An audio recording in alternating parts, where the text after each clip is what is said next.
Hi friends, welcome to our channel. நம்ம சேனலில் இன்றைக்கி பார்க்க போகிறது இலக்கணம் 9th தமிழ் இலக்கணம். ஓகேவா? அதில் இயல் 5 இலக்கணம் பார்ப்போம். ரீடிங் வீடியோ தான் இருக்கும், வேணுன்றவங்க பாருங்கள். இடைச்சொல் உரிச்சொல். சுசீலா அவளுடைய தோழி கமிலாவின் வீட்டுக்கு போனாள். கமிலாவும் சுல்தானும் தொலைக்காட்சி நிகழ்ச்சியை பார்த்து கொண்டிருந்தனர். சுல்தானை விட கமிலா 2 ஆண்டுகள் பெரியவள். ஆனால் உருவத்தில் சுல்தான் தான் அண்ணனைப் போல இருப்பான். சுசீலாவை கண்டவுடன் கமிலா மகிழ்ச்சி அடைந்தாள். மேற்கொண்ட பகுதியில் இடைச்சொற்களை இனம் காண முடிகிறதா? இன், கு, உடைய, ஐ விட, கல், ஆனால், தான், போல, உடன் போன்றவை இடைச்சொற்கள். பெயர்ச்சொற்கள், வினைச்சொற்கள் ஆகியவற்றைப் போல இடைச்சொற்கள் தமிழில் மிகுதியாக இல்லை. ஆயினும் இடைச்சொற்களே மொழி பயன்பாட்டை முழுமையாக்குகின்றன. இடைச்சொற்கள் பெயரையும் வினையையும் சார்ந்து இயங்கும் இயல்பை உடையன. தாமாக தனித்து இயங்கும் இயல்பை உடையன அல்ல என்கிறார் தொல்காப்பியர். இடைச்சொல் பல வகையாக அமையும். இடைச்சொற்களின் வகைகள்: வேற்றுமை உருபுகள், ஐயாள்கு இன்னது கண். பன்மை விகுதிகள், கல், மார். திணைப்பால் விகுதிகள், ஏன், ஓம், ஆய், ஈர், அதாவது கல், ஆண், ஆள், ஆர், ஆர்கள், து, அ. கால இடைநிலைகள், கிறு, கின்று. பெயரச்ச வினையச்ச விகுதிகள், ஆ, உ, ஈ, மல். எதிர்மறை இடைநிலைகள், ஆ, அல், இல். தொழிற்பெயர் விகுதிகள், தல், அம், மை. வியங்கோள் விகுதிகள், க, ய. சாரியைகள், அத்து, அற்று, அம். ஓம உருபுகள், போல, மாதிரி. இணைப்பிடைச் சொற்கள், அல்லது, இல்லையென்றால், ஆனால், ஓ, ஆகவே, ஆயினும், எனினும். இடைச்சொற்களின் வகைகள்: தத்தம் பொருள் உணர்த்தும் இடைச்சொற்கள், ஓ, ஏ, தான், மட்டும், ஆவது, கூட, ஆ, ஆம்.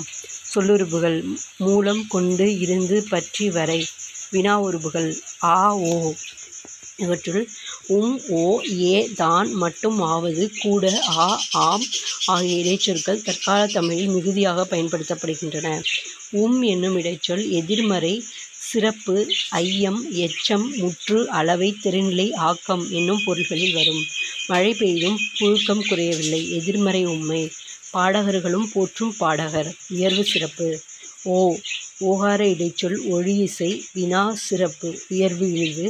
எதிர்மறை, தெரிநிலை, கழிவு, பிரிநிலை, அசைநிலை ஆகிய 8 பொருளில் வரும் என்று நன்னூல் கூறுகிறது. தற்காலத்தில் ஓகார இடைச்சொல் பிரிநிலை பொருளில் அதிகமாக வருகின்றது. அதை தவிர ஐயம், உறுதியாக கூற முடியாமை, மிகை, இது அல்லது அது, இதுவும் இல்லை அதுவும் இல்லை போன்ற பொருள்களிலும் வருகின்றன. இன்றைக்கு மழை பெய்யுமா? ஐயம். பூங்கொடியோ மலர்கொடியோ பேசுங்கள், இது அல்லது அது. பாலுவோ கண்ணனோ பேசாதீர்கள், இதுவும் இல்லை அதுவும் இல்லை. ஏகார இடைச்சொல் பிரிநிலை, வினா, எண், ஈற்றசை, தேற்றம், இசைநிறை ஆகிய 6 பொருள்களில் வரும் என்று நன்னூல் குறிப்பிடுகிறது. தற்காலத்தில் ஏகாரம் தேற்ற பொருளில் அழுத்தம் மட்டுமே வருகிறது. அண்ணல் காந்தி அன்றே சொன்னார், நடந்தே வந்தான். தான் என்னும் இடைச்சொல்லும் அழுத்த பொருள்தான் வருகிறது. சொற்றொடரில் எந்த சொல்லுடன் வருகிறதோ அதனை முதன்மைப்படுத்துகிறது. ஒரு சொற்றொடரில் ஒரு முறை மட்டுமே வருகிறது. நிர்மலா தான் நேற்று விழாவில் பாடினாள். நிர்மலா நேற்று தான் விழாவில் பாடினாள். நிர்மலா நேற்று விழாவில் தான் பாடினாள். நிர்மலா நேற்று விழாவில் பாடினால்தான். வேறுபாட்டை உணருங்கள். நிர்மலா தான் பாடினாள், தான் இடைச்சொல். நிர்மலா தானும் பாடினாள். தான் தற்சுட்டு படற்கை ஒருமை பெயர்ச்சொல். மட்டும் இச்சொல் வரையறை பொருள் தருகிறது. முடிந்தவரை, குறிப்பிட்ட நேரம் வரை என்னும் பொருள்களிலும் வருகிறது. படிப்பு மட்டும் இருந்தால் போதும், வரையறை பொருள். நெக்ஸ்ட் ஆவது. இது பல பொருள்களில் வரும் இடைச்சொல்லாகும். 5 பேராவது வாருங்கள், குறைந்த அளவு. அவனாவது இவனாவது செய்து முடிக்க வேண்டும். அது, இது, அது அல்லது இது. முதலாவது இரண்டாவது வரிசைப்படுத்துதல். கூட, என்னிடம் ஒரு காசு கூட இல்லை, குறைந்தபட்சம். தெருவில் ஒருவர் கூட நடமாடவில்லை, முற்றுப்பொருள். அவனுக்கு வரையக்கூட தெரியும், எச்சம் தழுவிய கூற்று. வினாப்பொருளில் வரும் இடைச்சொல்லாகும்.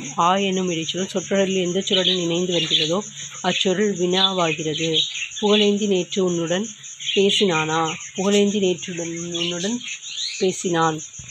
ஆம் சொற்றொடரின் இறுதியில் வந்து இசைவு, சாத்தியம், பொருத்தம் ஆகிய பொருள்களிலும் தகவலாகவும் வதந்தியாகவும் செய்தியை கூறுவதற்கும் பயன்படுகிறது. உள்ளே வரலாம், இசைவு. இனியன் தலைநகர் போகிறானாம், தகவல் அல்லது செய்தி. பறக்கும் தட்டு நேற்று பறந்ததாம், வதந்தி அல்லது பொய்மொழி. தெரிந்து கொள்வோம்.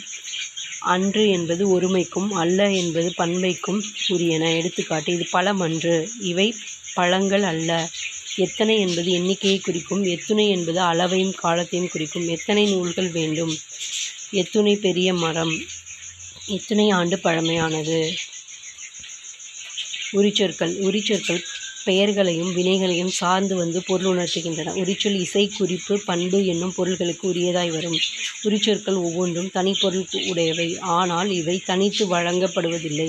உரிச்சொற்கள் செயலுக்கே உரியன என்று நன்னூலனார் கூறுகிறார். கடிமலர், மணமிக்க மலர். கடிமலர், காவல் மிக்க மலர். கடி விடுதும், விரைவாக விடுவோம்.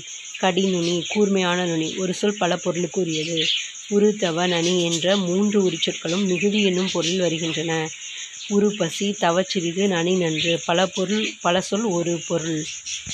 உரிச்சொற்கள் பெயரையும் வினையையும் சார்ந்து அவற்றிற்கு முன்னால் வந்து பொருள் உணர்த்துகின்றன. மேலும் அவை ஒரு சொல் பல பொருள்களுக்கு உரியதாய் வருவதும் உண்டு, பல சொல் ஒரு பொருளுக்கு உரியதாய் வருவதும் உண்டு.